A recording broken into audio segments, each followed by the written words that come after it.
Hi everyone, this is Sidra Raihan, and my piece today is a little somber, a little serious. My piece today is titled, I'm Not My Mother's Daughter. It is at the ladies' beauty parlor where I, like every other woman, should feel the safest. No randy eyes running the lengths of my plump hands. No man appalled at the volume of hair feminine legs could have. The salon is a haven where I don't have to smother shea butter on my collarbones, tinted primers on my blisters, to shine like some firefly of the night sky. It is here where I'm just flesh and bones, raw, sloughing off my dead skin, scars to my beautiful face. As the hairdresser massages my head and the freshness of lavender melts all my anxieties away, I feel healed. From which agony I do not know. Until suddenly I hear a stranger fuming with exasperation. And I turn around and I see this middle-aged woman, the calmness of a Ferozi kurti in striking odds to her fiery persona. Her bob-cut hair tells me she must be a woman of substance. And if not of grace, then of knowledge. And if not of knowledge, then of some sound opinion. And if nothing, then a woman of rebellion. After all, most women in power often wore their hair short.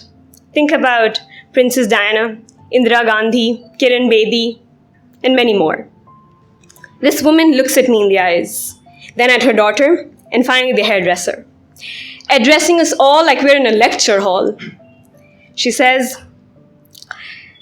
talks about how daddies, princesses who have never boiled chai for themselves live so much up in the air in their ivory towers, they would never dare lift a plate in their husbands' homes. Girls like these are so feather-bed with silver spoons and royal blue blood. They don't know what it takes to keep a family together. Their spirit is just too blunt an instrument.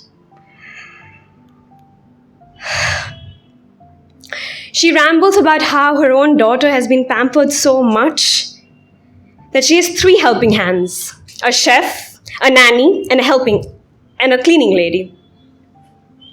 Trust me, I have never seen envy on a mother's face like that. She mumbles, explaining to us that girls in 2023 wear audacity as a birthright, like it's a badge of honor. And one day we will tell the men of our own families to hire someone to breastfeed our own babies in the cries of equality the way we've rented rooms for surrogacy.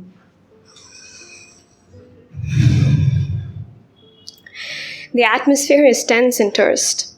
Her daughter and I are stealing glances. We both are at our wits' end. But it is also in this moment we know that unlike the girls of today, we're not our mother's daughters. All this while I was running away from the misogyny of men, when maybe it is women who have taught women patriarchy. Ouch! I whimper in pain. The lady attending to me has waxed the skin under my nose so hard it's cardinal red.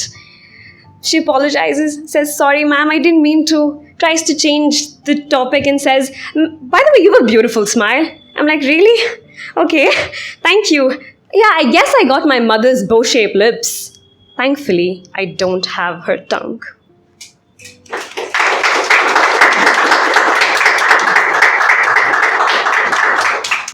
How many of you have watched this movie, Barbie? Okay, we have a very busy audience, I guess. Made in Heaven? No? This series? No. Bombay Begums? No. Oh, anyways, so I've given you 3 suggestions. Please do watch them then. Anyways, have you seen the meme of Seema Auntie? Yeah, the really orthodox, stereotypical Rishta Auntie kind of personality? Sure, so now you'll relate. And America Ferrara in Barbie is the one who gives this huge monologue about women empowerment. So it's something around those lines. Somewhere I felt what America Ferrara did. Somewhere I felt what every other woman did, listening to America Ferrara weep over how exhausting it is to be a woman. But does America Ferrara really feel what every other woman does? Does she? If you know, you know. It is then that I'm reminded of being an Asian woman. And I tell myself that the mothers of my future lovers will be yet another Seema auntie. Orthodox, even in her denim blue jeans. Castious and colorist in her English-speaking tongue. Traveling the world solo, dauntless. What could possibly be wrong with a pioneer like that? An educated woman from urban Mumbai, the Rishta auntie turned entrepreneur on Forbes? Yet she alone is enough to send shivers down my spine, because no Bombay Begums and maiden heavens will dust away the century-old debris of ancestral heritage passed through Indian matchmaking. Yes, we could sprinkle a bit of feminism. Let weddings feel like fairy tales. Reverse the giving of the bride away.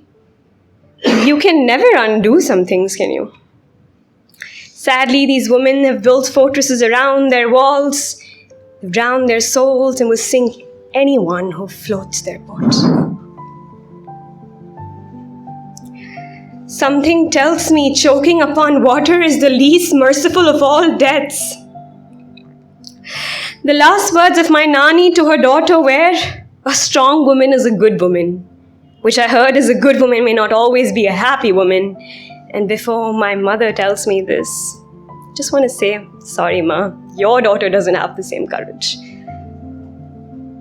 Unfortunately, Ma doesn't want to listen to me anymore. Thank you.